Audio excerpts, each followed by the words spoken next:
Now at 6, the Carthage Chamber of Commerce supports small businesses with Carthage Small Business Saturday. Plus, early Christmas shoppers get the chance to browse for gifts at the Civic Center in Miami.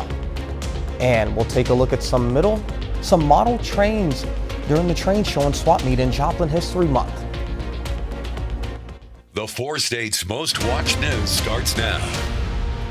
Good evening and thank you for joining us. This is your KOAM News at 6. I'm Jalen Banks. Towns across the country are declaring the Saturday after Black Friday as Small Business Saturday. And KOAM's Amber Jenkins spoke to local small businesses in Carthage. Carthage Chamber of Commerce is encouraging the community to shop at small businesses during Small Business Saturday. Anytime the city's involved or the chamber's involved to help push businesses, ours and others here locally, that's always good. More than 20 small businesses in Carthage are offering discounts, free gifts, and more.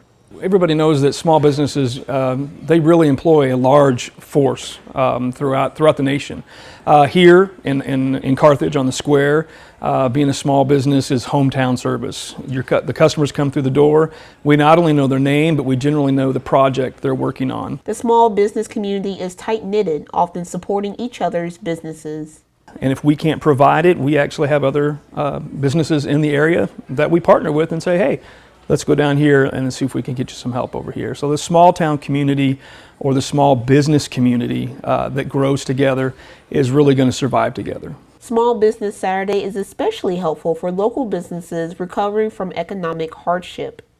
It takes a special kind of owner to be successful with a business, to be able to relate to customers and to grow the business, especially in times that are kind of uncertain, like with COVID and all the things with the economic situation that we're facing with. Reporting in Carthage, Amber Jenkins, KOAM News. Shoppers can collect 15 stamps from visiting small businesses and can turn those stamps in at the Carthage Commerce and enter a prize drawing. All right, and now we move to weather. Chris, what do you have for us?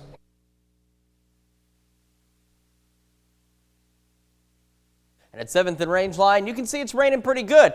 And as you can see, too, our temperatures have been a lot closer to normal the last few days. So our normal high is 54. We made it to 53. Normal low is 34. We're a couple of degrees below that, but a lot closer than what we have been lately. And temperatures have been really hovering right around the 50-degree mark in the upper 40s here. 48 Chanute, 47 Parsons, 50 Lamar, Carthage, and Joplin, and 49 in Neosho. And here's a live look at the Skywatch Storm Tracker. You can see the rain continues to roll through, some of it developing into some pockets of heavy rain out there, all part of this big low pressure system centered over Oklahoma. It trails all the way back to the Gulf of Mexico, where they've been even dealing with some severe weather down there. And as we go through the rest of the night, it'll be 46 by 11, 44 by 7 a.m., and we're not really going to move the needle a lot tomorrow. We got a low tonight of 40 degrees. The rain will start to clear out tomorrow morning. We'll have a complete look at your forecast here in just a couple of minutes.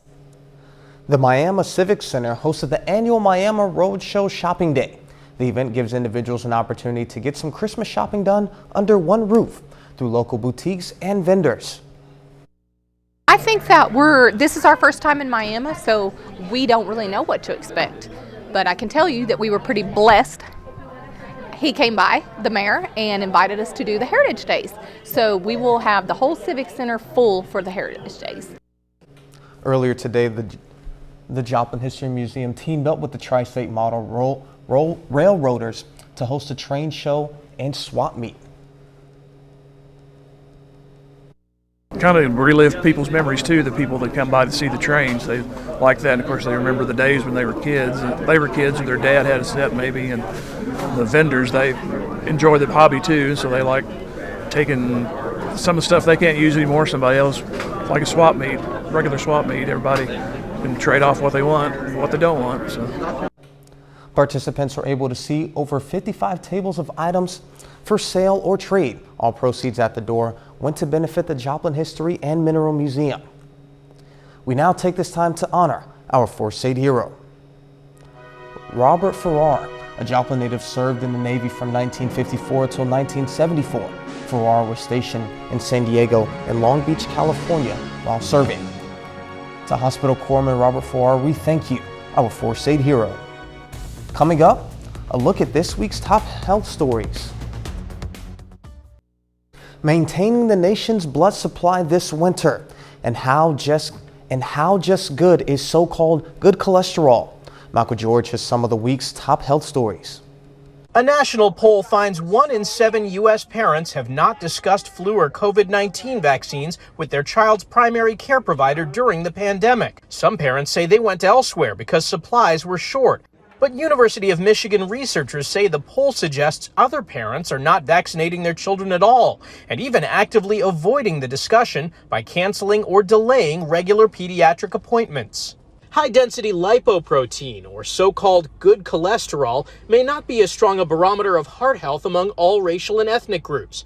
Research in the Journal of the American College of Cardiology found lower levels of HDL were associated with increased risk of heart attacks among white adults, but not black adults. Higher levels were not protective for either group. And roll up a sleeve in this season of giving. The American Red Cross warns life-saving blood donations typically drop in the fall and winter months. Doctors say flu or COVID vaccines and boosters do not conflict with giving blood. Those are some of the week's top health stories. Michael George, CBS News, New York. Police in Chesapeake, Virginia are sharing new information about the gunman who killed 6 people and injured several others in the Walmart Supercenter on Tuesday night. The 31-year-old shooter was a supervisor at the store and left a note claiming he was tormented by his co-workers. We're also learning more about the victims, including a 16-year-old who had just started working at the store. CBS's Bradley Blackburn has the latest. Family and friends grieved at a memorial just steps away from the Walmart store where 6 people lost their lives. We now know the youngest was 16-year-old Fernando Chavez Barron. I prayed yesterday night with my whole family for him. We got flowers and candles at home for him too. Fernando started working at the store recently. Loved ones say he used his first paycheck to buy gifts for his mom.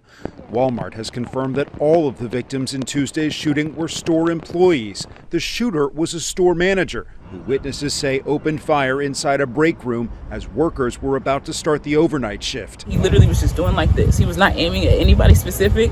He was just shooting all throughout the room. Police released this memo found in his phone where 31-year-old Andre Bing asked for God's forgiveness and complained about being bullied by co-workers. He seemed to blame the shooting on the belief that his phone had recently been hacked. Investigators say the 9mm handgun he used was purchased legally just hours before the attack.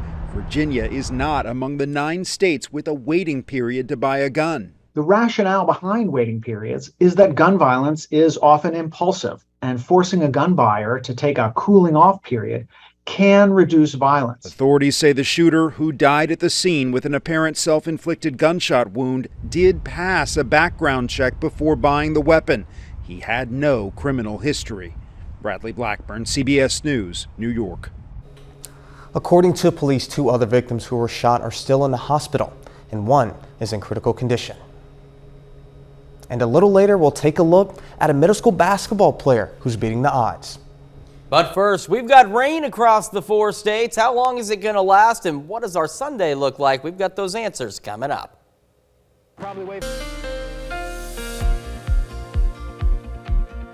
Well, it's been raining and it continues to do so across the 4 states, and it's going to rain for a little while longer, unfortunately, unless you really like it. And in that case, hey, we got some rain. And one thing that is sure is we have needed this rain. We need lots of rain to make up for this drought, and this still isn't going to quite do it, but it is going to help some. As you can see, over the last few hours, this rain has just been cycling through across the area. At times, we've had some heavy rain out there, and some have even heard a rumble of thunder or two, but for the most part, it's just been a good steady rain that goes all the way back down toward the Gulf of Mexico, associated with a low pressure system out over Oklahoma, and you can see the spin wrapping around on this system as it rolls through the area. So you can also see how far that rain goes back, and it's going to continue to rain for some time.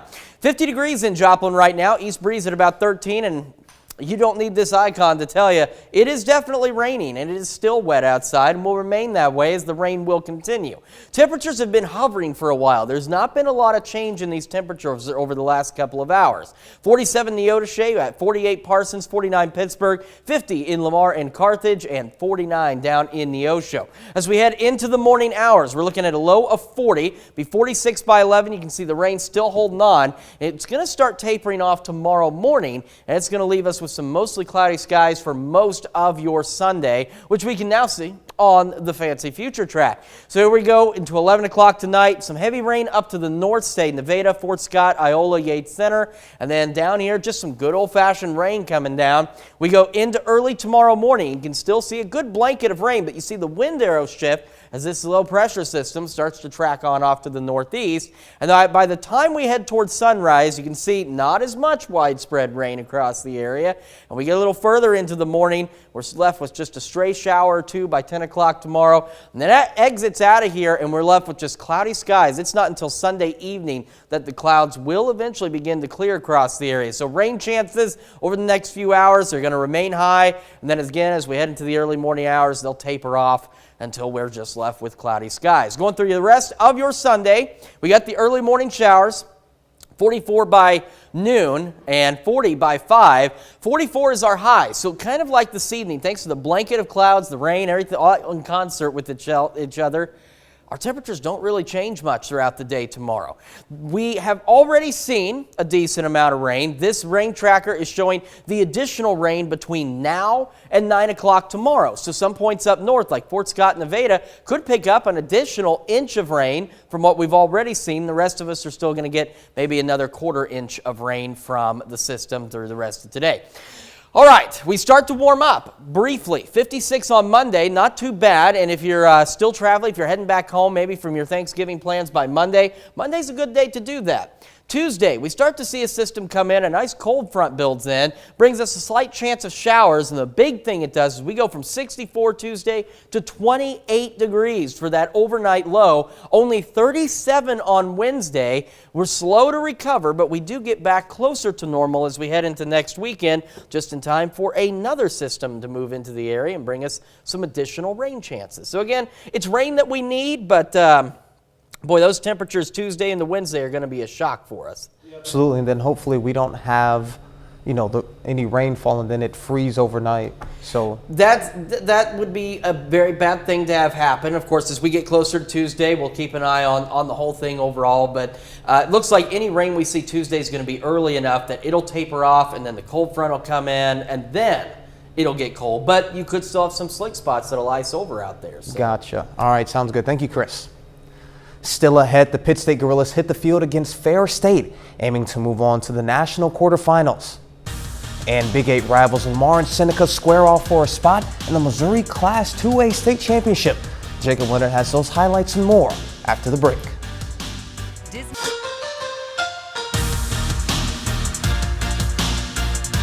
The Pittsburgh State Gorillas are still alive in the Division II National Playoffs. Now, the Gorillas have to go on the road in round 2 today, facing the Ferris State Bulldogs. Now, Pitt State is the 3 seed in the region. Ferris State is the 2 seed. The winner of this one moves on to the national quarterfinals. First drive for the Bulldogs, Carson Gulker keeps it, finds the end zone for the score, makes it 7-0 Ferris State. Later in the first quarter, Malik Mitchell looking over the middle, hits Brady Rose. By the time the Gorillas catch him, he's able to stretch it into the end zone. That extends the lead to 14-0. The Ferris State defense, specifically this guy Caleb Murphy, was a problem. This is one of Murphy's 6 sacks on the day. Ferris State had 9 sacks as a team. Gorillas claw back in it though. Brandon Malikas picks off the pass here, returns it about 16 yards for the touchdown. Pitt State battles today, and they had a shot to tie it with a late field goal, but just didn't happen. Gorillas fall 17-14 to finish the season with a 12-1 overall record. At the high school level, we have 4 local teams still alive for state championships. All 4 of them are in action today in the state semifinals. Starting in Southwest Missouri, we have a Big 8 rematch between Lamar and Seneca this afternoon. Seneca won this matchup in the regular season. The winner this time moves on to play for the Class 2 state title. Lamar comes out fast. Opening drive, Joel Beshore keeps it. finds some space, and he's loose for a 54-yard touchdown. Tigers jump out to a 7-0 lead. They quickly get the ball back, and this time the handoff goes to Ty Wilhite. He's headed to the far side, rips off a 69-yard run all the way to the end zone. Lamar puts up 28 points in the first quarter. There's a lot more to come. Second quarter, B. Shore hits a wide-open Austin Wilkerson. Another big play extends the Lamar lead to 35-0. Then after the break, B. Shore going back to the air and going back to Wilkerson. He hauls it in and tumbles into the end zone. Wilkerson, 3 touchdowns today, including a pick 6 on the defensive side. Lamar gets revenge on Seneca. They win 56-14, and the Tigers are headed back to the state championship. It was an amazing start for our kids. I think our kids were ready for this game. Of course, it's a game that we knew that it had potential at one point in the year, and so being able to come out and get to see them, all the work that they put in pay off, and the time in practice that we spent this week preparing for this team, it was cool to see that all kind of the product of everything that we put in come to fruition. They are playing some of the best football that they could possibly play, which is really cool to see. In Class 5 in Missouri, the Carthage Tigers host Francis Howell this afternoon in the state semifinals. And the Tigers are aiming to return to the state championship for the first time since 2019. The Carthage 11-1 coming into this one. On the other side, the Vikings a perfect 12-0. Howell already up 7 here. Kendall Gurley takes the reverse, gets outside and into the end zone for the 15-yard score. Carthage trails 14-0 after the first. Second quarter, they're down 21, but show some signs of life here. Luke Gall knew he's going to show up in these highlights. Finds a hole here, outruns everybody down the sideline, 54-yard touchdown. So Carthage within 14 at half. Second half, Vikings stay rolling. Brady Holtman in for the short touchdown. He scores twice today. It's 28-7 with that. Tigers, though, not going away, going back to their 2 best players on offense. Cooper Jadwin right on the money to Hudson Moore. He takes it inside the 10 for Carthage. That sets up this. Gall, his second touchdown of the day. In the end, though, it is Francis Howell winning big, 35-13. Carthage finishes the year 11-2 overall.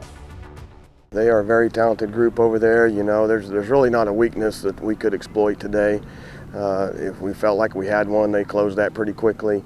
Forced us to do some other things, you know, rather than just line up like we're used to and run the football. And then we were able, you know, we made some mistakes and turned the ball over way too much. Finally, in Oklahoma tonight, the Grove Ridge Runners were in the 5A state semifinals. They hit the field in Owasso, facing the Carl Albert Titans for a spot in the title game.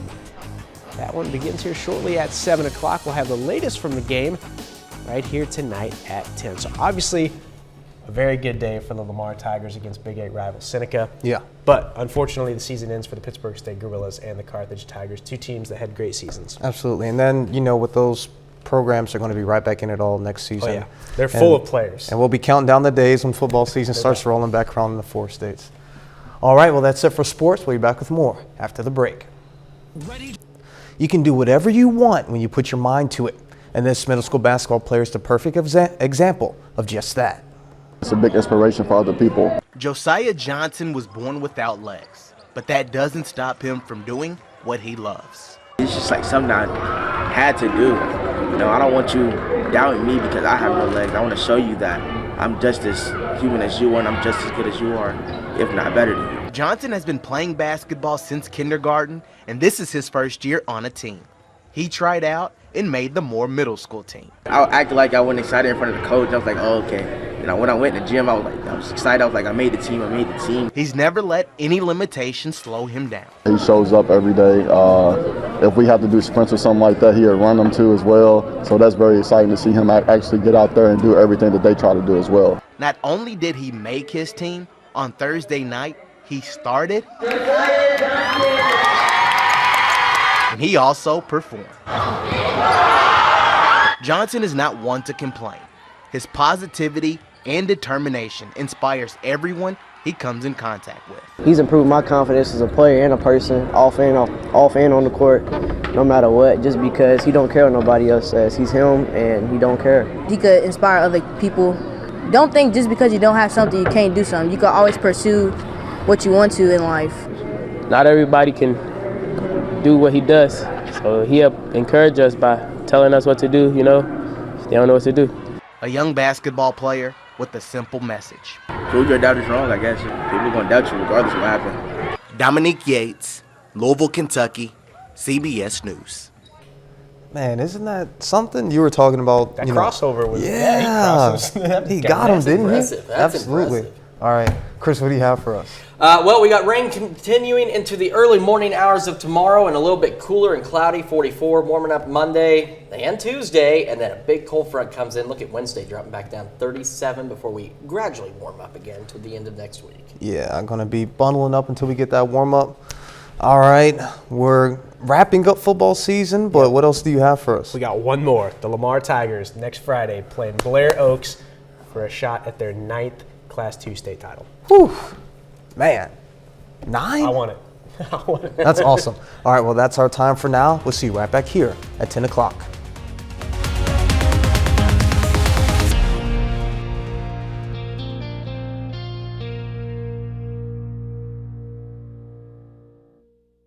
Salon Service is